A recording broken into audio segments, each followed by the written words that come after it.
दोस्तों, एक लड़की काफी लंबे समय से बीमार चल रही थी। उसे पता नहीं ऐसी कौन सी बीमारी थी और उस लड़की के माता पिता अलग अलग बड़े बड़े डॉक्टरों के पास जाते हैं और उसे दिखाते हैं, उसका इलाज करवाते हैं, लेकिन लड़की को पता नहीं कौन सी बीमारी थी, वह ठीक नहीं हो पा रही होती है।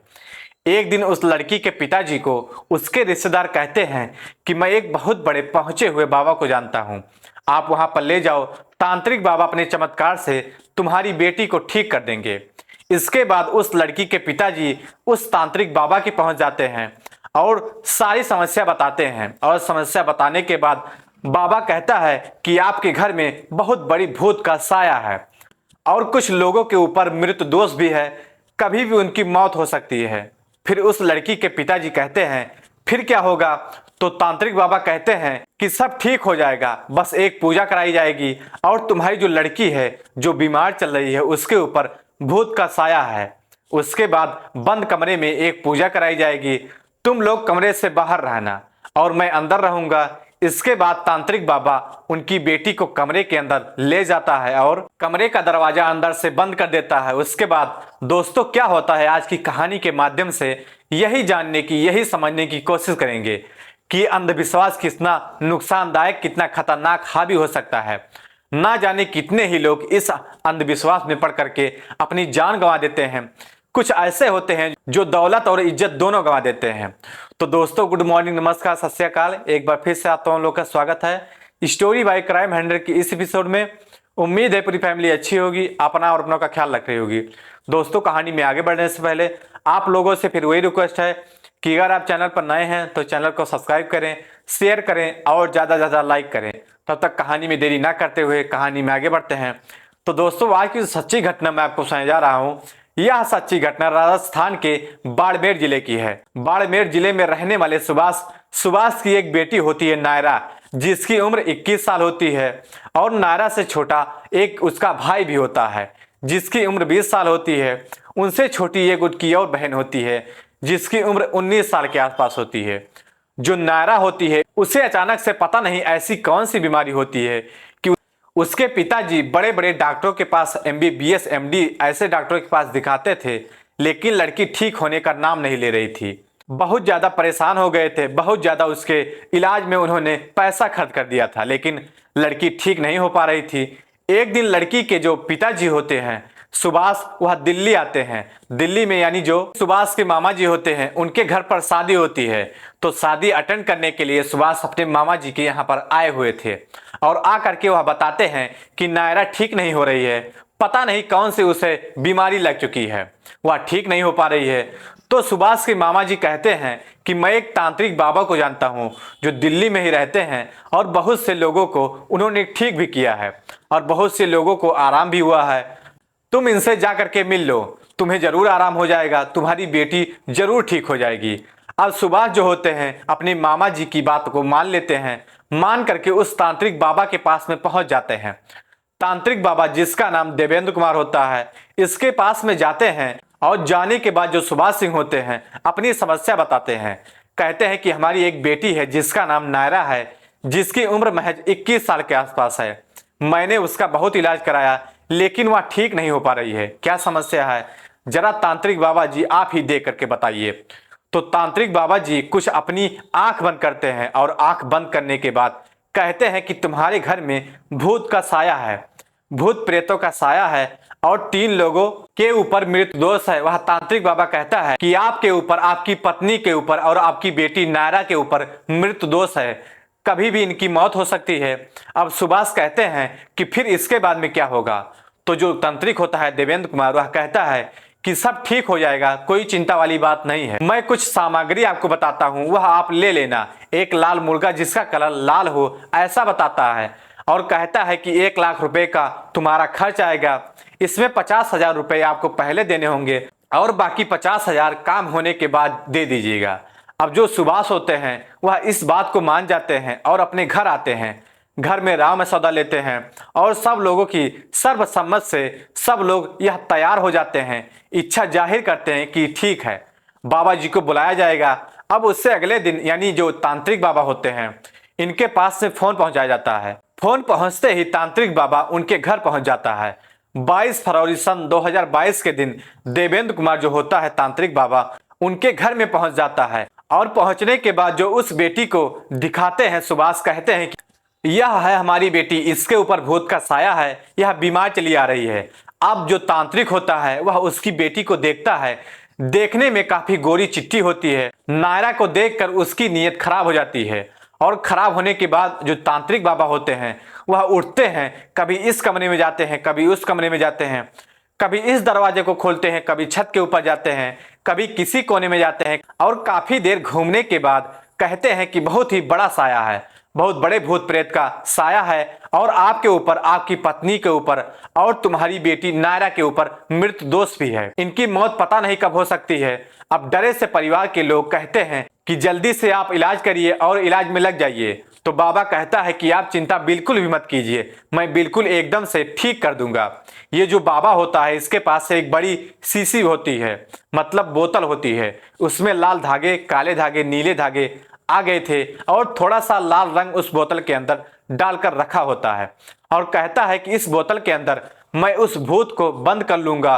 फिर कुछ देर के बाद कहता है कि एक पूजा कराई जाएगी और यह पूजा तुम्हारी बेटी के साथ अकेले बंद कमरे में होगी और आप बाकी के लोग दरवाजे पर कमरे के बाहर में रहेंगे। अब परिवार के लोग मान जाते हैं। वह यह भी कहता है कि आपकी बेटी के ऊपर गंदी बला है तो वह गंदी तरीके से ही जाएगी, ठीक तरीके से नहीं जाएगी। अब नायरा को उसके माता पिता तांत्रिक के साथ में अपने उस कमरे के अंदर भेज देते हैं और जो उसके परिवार वाले होते हैं तांत्रिक, उनको एक मंत्र बताता है। कहता है कि तुम इसका जाप करते रहो और मैं अंदर पूजा कर रहा हूं तुम्हारी बेटी के साथ में। अब कमरे के दरवाजे पर सब लोग बैठ जाते हैं। नायरा के माता पिता और उसका एक छोटा सा भाई होता है जिसकी उम्र 20 साल होते हैं। वह सब लोग बैठ जाते हैं और मंत्र का जाप करने लगते हैं। अंदर जाकर जो तांत्रिक बाबा होता है वह कमरे का दरवाजा अंदर से बंद कर लेता है और दरवाजा बंद करने के बाद नायरा के वह कपड़े खोलना शुरू कर देता है, कपड़ा उतारना शुरू कर देता है। नायरा उसका एकदम से हाथ झटक देती है। तभी बाबा कहते हैं कि अगले पल तुम नहीं चाहती हो कि तुम्हारे माता पिता ठीक हो जाएं, कभी भी उनकी मौत हो सकती है और साथ ही साथ तुम भी कभी भी मर सकती हो। लेकिन जब उसके माता पिता की बात की जाती है तो नायरा डर जाती है, सहम सी जाती है। अब उसके बाद तांत्रिक बाबा उसके निचले वाले कपड़े को निकाल देता है और निकालने के बाद उसके साथ रेप करता है। काफी देर रेप करने के बाद उधर दरवाजे पर उसके माता पिता मंत्रों का जाप कर रहे होते हैं और कमरे के अंदर बाबा उसकी बेटी के साथ रेप कर रहा होता है। कुछ देर के बाद बाबा हटता है और हटने के बाद कमरे से बाहर निकलता है, अपनी बोतल को देता है और कहता है मैंने इस बोतल में एक भूत को बंद कर दिया है। और कहता है कि यहाँ से ठीक 10 किलोमीटर दूर जाकर के आप इस बोतल का ढक्कन खोल देना और इस बोतल को वापस ले आना। ऐसे ही होता है। उसके परिवार के जो लोग होते हैं वह उस बोतल को 10 किलोमीटर दूर लेकर जाकर उसका ढक्कन खोलते हैं और वापस आ जाते हैं। एक भूत को तो मैंने निकाल दिया है, अब और 2 गंदी बलाएं रह गई हैं। 1-2 गंदी बलाएं उनको भी टालना रह गया है। अगला दिन भी वो ऐसे ही करता है। सब लोग घर के दरवाजे पर जाप कर रहे होते हैं मंत्रों का और अंदर वह नायरा के साथ में उसका रेप कर रहा होता है। लगातार ऐसे ही करता रहता है। तो उसका जो छोटा भाई होता है 21 साल का, वह अपने माता पिता से कहता है कि ये मुझे बाबा कुछ ठीक नहीं लग रहा है, इसके चाल चलन कुछ ठीक नहीं लग रहे हैं, इसकी नीयत में कुछ खोट है। अब उसे शक होता है। वह अपने माता पिता से कहता है तो उसके माता पिता कहते हैं तुम चुप रहो, तुम कुछ नहीं जानते हो। दोस्तों लगातार 3 दिन वहीं पर रुकता है। जो उसके माता पिता होते हैं कहते हैं कि तुम हमारे घर पर ही रुक जाओ और रुक करके बिल्कुल ठीक करके यहाँ से तुम जाना। यह जो होता है लगातार 3-4 दिन ऐसे ही होता है, रेप करता है। करीब चौथे दिन फिर से वह ऐसे ही करता है कि अब नायरा को कमरे में अंदर ले जाता है और ले जाने के बाद कहता है कि बस यह लास्ट और आखिरी भूत रह गया है। यह बहुत ही गंदा और बड़ा भूत है, लेकिन यह ऐसे नहीं जाएगा, यह वैसे जाएगा। दोस्तों अब तक वह उसके साथ में प्राकृतिक तरीके से रेप किया था, वह अब तक उसके साथ में अप्राकृतिक तरीके से रेप करने का डिमांड कर रहा होता है। अब वह वैसे ही करता है और उसे डराता है, धमकाता है। अब वह उसके साथ में अप्राकृतिक तरीके से रेप करने की कोशिश करता है। तभी नायरा एकदम से चीख जाती है और उसकी चीखें सुन करके जो उसका भाई होता है 21 साल का, वह तुरंत सीढ़ियों से अपने छत पर जाता है और छत पर उल्टा लेट करके घर के पीछे हिस्से में इतना बड़ा सुराग होता है और वह वहां से झांक कर देखता है तो अंदर बाबा और उसकी बहन अर्धनग्न अवस्था में होते हैं और बाबा अपने एक हाथ उसकी बहन के मुंह को दबाए हुआ होता है और तुरंत यह बात देखकर जो उसका भाई होता है वहां से कहता है कि अब मैं तुम्हें बताता हूं, अब तुम्हें पता चलेगा। बाबा उसकी बात सुनकर एकदम से घबरा जाता है, घबराते हुए कमरे का दरवाजा खोलकर भागने की कोशिश करता है, लेकिन बाहर उसके माता पिता बैठे होते हैं और कहते हैं क्या बात है बाबा जी, क्या हुआ, कुछ बताओ। वह कहता है कि कुछ नहीं हुआ है। इधर जो नायरा का भाई होता है वह दौड़ते हुए छट से उस बाबा को पकड़ लेता है और पकड़ने के बाद उसको मारने लगता है, बेल्टों से मारता है, लातों से मारता है, घूंसों से मारता है। हालांकि जो उसके माता पिता होते हैं वह उसे बचाने की कोशिश भी कर रहे होते हैं, लेकिन उन्हें नहीं पता होता है कि आखिरकार माजरा क्या है। तभी चिल्लाते उनका बेटा कहता है कि तुम नहीं जानती हो ये क्या कर रहा था। अब वह गुस्से में आकर सारी बातें अपने माता पिता को बताता है तो माता पिता भी अपना सर पीट लेते हैं। जैसे जैसे मोहल्ला के लोगों को पता चलता है सब लोग इकट्ठा हो जाते हैं। जो भी सुन रहा होता है वह भी इस बाबा के ऊपर अपना हाथ साफ कर रहा होता है, मारता हुआ पीटता हुआ आ रहा होता है। लेकिन दोस्तों अब पुलिस को सूचना दी जाती है। बाड़मेर जिले के अब जो एडिशनल एसपी होते हैं विक्रम सागवान, वह अपनी टीम के साथ यहाँ साथ में आते हैं और आकर सबसे पहले बाबा को हिरासत में ले लेते हैं। नायरा को भी उसे साथ मिलाते हैं। उससे एक तहरीर लिखवाई जाती है, उससे पूछा जाता है। जैसे ही उस नायरा से पूछा जाता है नायरा सारी बात कमरे के अंदर जो उसके साथ घटना घटी थी और जो उस बाबा ने जैसे कहा था वह सारी बात नायरा सबके सामने खोल करके बता देती है।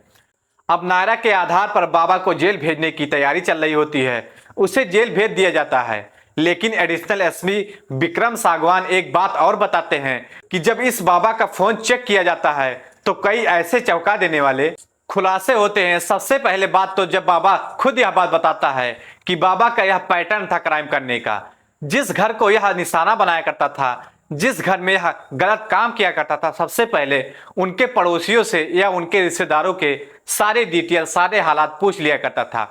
क्या करते हैं, क्या कमाते हैं, क्या रहन सहन है, सब कुछ सारी डिटेल लेने के बाद ही यह आगे कदम बढ़ाया करता था। लेकिन इसके मोबाइल से एक और बात सामने आती है कि यह बहुत बड़ा सट्टेबाज होता है। और एक बात सामने आती है कि दिल्ली के ही रहने वाले यानी कि विजय के दो लड़के होते हैं, यह विजय से 10 लाख रुपए उठा लेता है, मतलब उससे ले लेता है और कहता है कि तुम्हारे दोनों बेटों की मैं सरकारी नौकरी लगवा दूंगा। सरकारी नौकरी लगवाने के नाम पर यह 10 लाख रुपए उनसे ले लेता है। तो दोस्तों यह थी अंधविश्वास की घटना। और आप क्या कहना चाहेंगे इस घटना के बारे में?